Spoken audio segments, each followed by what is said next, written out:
जय श्री राम दोस्तों, वॉक पे चर्चा में आपका स्वागत। कौन कौन से कल्चरल और सोशल इन्फ्लुएंसेस होती हैं जो एक समाज को बदलती हैं?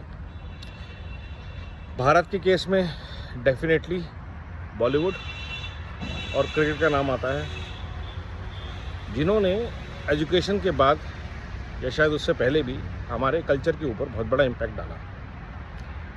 हर जगह ये बात होती है। तो हमारे कल्चर पे क्या इम्पैक्ट डाला बॉलीवुड ने? जब हम आज़ाद हुए, हम एक दर्द से गुजरे और हमें एक अच्छा राष्ट्र बनने का मौका मिला। भारत का विभाजन टू नेशन थ्योरी के बेसिस पे हुआ था।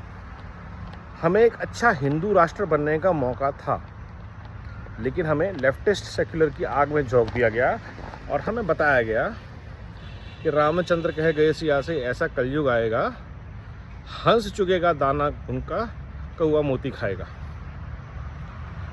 फिर शोले आती है, पूरी मस्जिद में एक इमाम साहब वो सेफ हैं, उनके लिए मस्जिद में अजान भी हो रही है। फिर बिल्ला नंबर 786 आता है कि भगवान आपकी रक्षा नहीं करते, लेकिन बिल्ला नंबर 786 अगर आपके पास है। कितने लोग 786 वर्ड का मतलब जानते थे उस मूवी से पहले? सॉरी। ये जो सिंबल्स हमारे दिमाग में अंकित होते गए कि मंदिर जाने से कुछ नहीं होगा, अगर मैं मस्जिद जाऊंगा, चादर चढ़ाऊंगा, साईं बाबा की दरगाह पे जाऊंगा तो मेरी आंखें वापस आ जाएंगी, मेरी माँ की। और ये सिंबलिज्म चलता रहा। यहाँ पे आपको पहले तो रूट से दूर किया गया, आपको सेकुलर बनाया गया या कव्वाली सुनाई गई। फिर आया दौर माफिया का, जहाँ जो स्मगलर है, जो गुंडा है, जो बदमाश है, उसकी कहानी है, उसका पेन पॉइंट है, लेकिन वो बड़ा आदमी बन गया और उसने दान पुण्य किया और वो हीरो है। और दूसरा स्मगलर जो लड़कियों को छेड़ता है वो विलन है। बट दोनों स्मगलर हैं, दोनों बैड बॉयज हैं, and one bad boy wins over the other bad boy because one bad boy is smart looking, और उसका एक पेन स्टोरी है। तो आपने सामाजिक कुरीतियों को, स्मगलिंग को, उल्टे सीधे धंधों को लेजिटिमाइज कर दिया। और फिर एक दौर आया ड्रग्स का, फिर I further deterioration of open physical and verbal abuse of females on screen, sexual abuse, वो भी हमने नॉर्मलाइज कर दिया। और बॉलीवुड ने एक एक बुराई समाज की घर तक पहुंचा दी। जो कभी बाहर दूर गलियों में शराब, शबाब और कबाब की महफिलों में रहती थी, वो उसको एक्सेसिबल कर दिया हर आदमी को, हर घर में। पार्टियां होने लगी,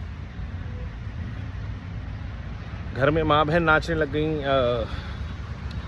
पतली कमर लचका के, कजरारे और बहुत ही वाहियात गानों पे। मैं तो कुछ एग्जांपल्स दे रहा हूँ। और फिर एक दौर शुरू हुआ कश्मीर फाइल्स, छावा, उरी जैसी फिल्मों का, जहाँ पे नेशनलिज्म, कल्चरल और हिस्ट्री को लेके बातचीत शुरू हुई, नैरेटिव बनने शुरू हुए। भारत को हकीकत से रूबरू कराया गया। उस दौर में भी बासु चैटर्जी जैसी पिक्चरें यहाँ बनती थी, अमोल पालेकर जैसे स्टार्स होते थे। लेकिन जो सुपर स्टारडम वाला गेम आया, उसने इस पूरे कल्चरल रिनेसांस को एक्सपीडाइट कर दिया, जैसा कि आजकल OTT ने किया है। आप कोई OTT प्लेटफॉर्म खोल लीजिए, क्या नेटफ्लिक्स, क्या प्राइम, जो nudity, sexual scenes, violence in channels पे आज घर के अंदर अवेलेबल है, एक एक कमरे में अवेलेबल है, एक एक मोबाइल पे अवेलेबल है।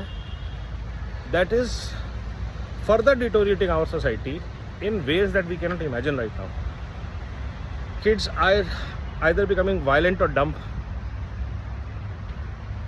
They are accepting those things as okay, crimes as okay, unless you are caught. तो moral degrading जो है हमारी as a society, आप देखिए कितने बच्चे आजकल मंदिर जाते हैं, कितने बच्चे माँ बाप के साथ कहीं जाते हैं।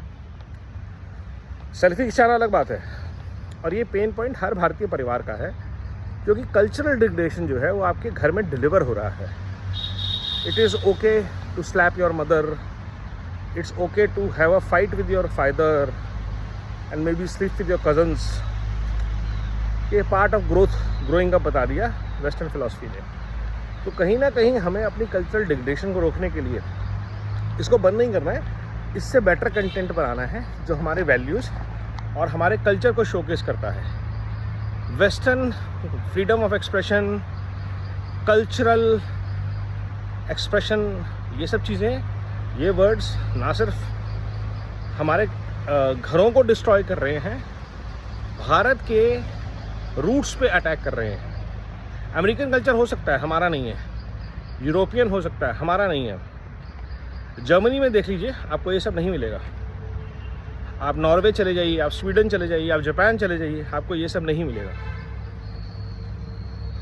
अगर यूरोप में ये चीज़ पहुंची है कुछ कंट्रीज़ में, फ्रांस में या ब्रिटेन में, तो it is because of grooming gangs जो पिछले 40 साल से 30 साल से वहाँ काम कर रहे हैं। तो भारत की जो ग्रोथ है, जो जीडीपी है बढ़ रही, उसमें सिर्फ पर कैपिटा इनकम नहीं, पर कैपिटा कल्चर की भी बात करनी पड़ेगी हमें कि हम कैसे देश के कल्चर को ग्रो करें, इस देश के संस्कारों को, संस्कृति को हम कैसे शिष्ट, सभ्य और स्वच्छ भारत का पार्ट बनाएं।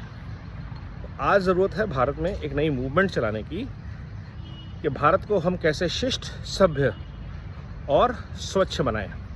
सिर्फ धरातल पर स्वच्छ नहीं, स्वच्छता जो चरित्र में हो, स्वच्छता जो मानसिकता में हो, स्वच्छता जो व्यक्तित्व में हो, इस पर हमें विचार करने की ज़रूरत है आज, अभी। नमो भारत, वंदे मातरम, जय हिंद।